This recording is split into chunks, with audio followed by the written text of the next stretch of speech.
So today we're going to answer the age-old question, am I going to lose weight after I get my hip or knee replaced by you guys? Wouldn't it be nice? Wouldn't it be nice? I think that's a song. It is a song. Yeah. All right, welcome to Talking with Docs. I'm Dr. Paul Zalzal. I'm Dr. Brad Weening. We deal the truth and the harsh goods here sometimes. And it comes from a good place. Yeah. But we hear this all the time from our patients. Yeah. They always say, oh yeah, I can't wait to replace my knee or my hip so I can start losing weight. Finally losing weight because my knee or my hip is why I can't lose weight. That makes a lot of sense. It certainly obviously. does. Can't move because your knee's sore. Yeah. Replace your knee, you start moving, the weight flies off. There's only one problem with that. Doesn't work. It doesn't work. And wait, what? Are we making this up? No, it doesn't work. Right. And this is our experience. 20 years each. We've both been over 2 decades doing this. So that's like 40 in total. Like honestly, I think I can name the people who have lost like a lot of weight after surgery just because it's so uncommon. Like, you know what I mean? You remember them, you're like, wow, way to go. I have more people that have lost it before the surgery. Yes. For sure. Yeah. But not only is this our experience, we kind of looked into the literature, and yes, there is evidence in the literature that demonstrates that people do not lose weight after they replace their hip or knee. Journal of Arthroplasty did a meta-analysis. I think it was 39 studies, over 60,000 participants. A lot in the of study. patients. And what did they find there? So when they pull them all together, that's what's cool about a meta-analysis. It takes a whole bunch of patients with similar styled studies, pools them to make the strength of the result a higher chance of being real. And what they found is that there was no significant weight loss across the entire group. Did anybody gain weight after? So this study, so some people gained and some people lost, but the way that it worked out, 2/3 actually had no change at all. And at the end of it all, the average was that people actually gained 0.7 kilos after surgery. And that, which is shocking. It's 1.5 pounds. It's not a lot of weight, but it's definitely not the weight loss that people were signing up for. That's probably the weight of the implant. That's what people always ask. Like, wow, this thing's How much heavy. does this thing weigh? I know. Like, don't worry about it. Yeah, that's not the problem. That's not gonna tip the scale. Right, and there's tip the scale. Tip the scale, I like it. And so there's a more recent systematic review, about 55,000 patients, and it kind of found the same thing. 74% of people had no significant change in their weight, and they talked about what was called meaningful weight loss, which was 5% of your body weight. So if you weighed 200 pounds, this would be to lose 10 pounds after surgery. So actually not a huge ask. I don't think that's a large amount of weight. So it's a big lunch. Yeah, so 74, it's like one cruise, a 1-week cruise. With cruises becoming so popular. That's like, how many quarter pounders is that then? I'd say 40.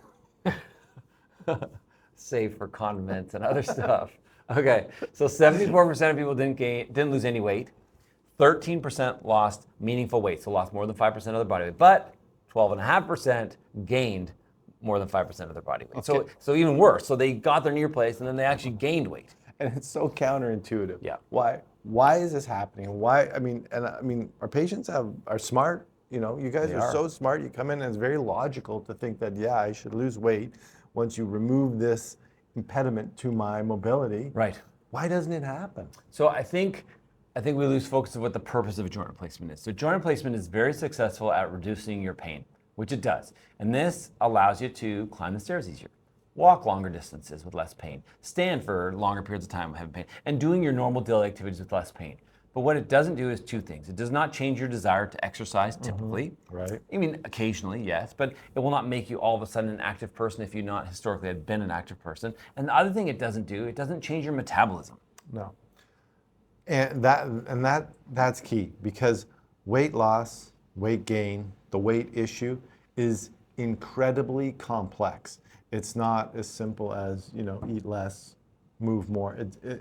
We've shifted a little bit away from that. I mean, that's part of it. It's a big part of it for sure. But we've talked about this before. The changes that happen as we age, the changes that happen with menopause, the changes that happen in life when you get stressed out, other aspects of life, all these things push towards weight gain. Sure, and we would also say that now obesity is kind of viewed as a disease, like any other disease, right? It is considered, I've heard a lot of experts in the field consider it a chronic disease like diabetes or hypertension. Right, and that it needs to be treated. Yeah, and now that we have medications for it, that kind of helps put it in that chronic disease category. Right. The approach to it anyways. And what I would say is interesting is that even if you can do a lot more exercise, say you go to the gym, you bang out 20 or 30 minutes on the treadmill or on the Stairmaster or on the bike, you can easily eat the calories that you burned away during that workout in no time at all. Yeah. Right?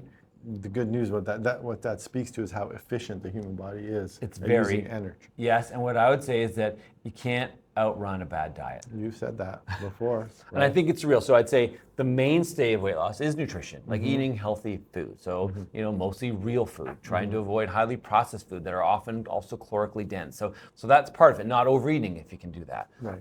Exercising, and then considering other strategies, whether that's medication, whether that's bariatric surgery, whatever. Yeah. Like those are other things that can help you lose the Counseling. weight. So now, with all that in mind, it actually seems absurd to think that, hey, replacing my knee is going to result in weight loss. When you think about all that stuff. Well, I'd say it's absurd for 7 out of 8 people. Because that's what they showed, is 1 out of 8 people actually lost weight. Yeah. And what's interesting is people are like, no, there's no way it's going to happen. I'm going to do more. So actually they did another study where they put activity trackers on people, followed them. And you know what, at 6 months, how much activity increase did they have? Yeah, 0. Yeah, no, literally 0 increase in their activity before surgery. And people be like, what? And at 12 months, it was a mild increase. So we're talking somewhere in the range of 600 to 2,000 steps more now that they had their hip or knee replaced compared to before. Well, the good news is you're doing your activities with less pain, usually. Yes. If your outcome of your joint replacement was successful, you have less pain when you're doing your activities, but you're not generally doing more activity than you did before. And I think for me, part of it, the purpose of this video is just so that people can set up realistic expectations. And I think if you're looking at hip or knee replacement as kind of the solution to 3 decades of struggling with your weight, I think it can be part of the plan, but it's definitely not going to be a solution in isolation. Yeah, it kind of goes in one direction, because can carrying extra weight lead you to require a knee or hip replacement? Sure. Yes. Yep. Will the knee or hip replacement help you lose that weight? No. I know. Generally, no. Kind of seems unfair. Yeah, it is unfair. It's a one-way street. But we have a lot of people asking us this, and often when people are in the office, they explain that I can't lose weight because of this. Yeah. And I'm like, I wish it was true, and I hope that you can be the exception. I hope you can be that 1 in 8 person. Yeah. But that it's not routine, and it's not without significant effort and dedication and discipline and so many other things. It's hard to lose weight, obviously. It is. Right. And the joint replacement might help you along the way, help you lose weight by reducing your pain when you do these activities. However, don't let that be the entire treatment plan, is the joint replacement. Let that be part of a more holistic approach to weight management. And sometimes I feel a little bit bad about these videos. There's one commenter, a couple of times she commented, she's like, you guys just dish she goes, I just want the brutal truth. You guys are, you do it with some laughs, but you're brutally honest, kind of with no agenda. And that's the purpose of this, is just to let you know, and hey, doesn't mean don't get your joint replaced, right? Because it definitely can improve your quality of life. Just don't hang on it as the ultimate solution for your weight loss.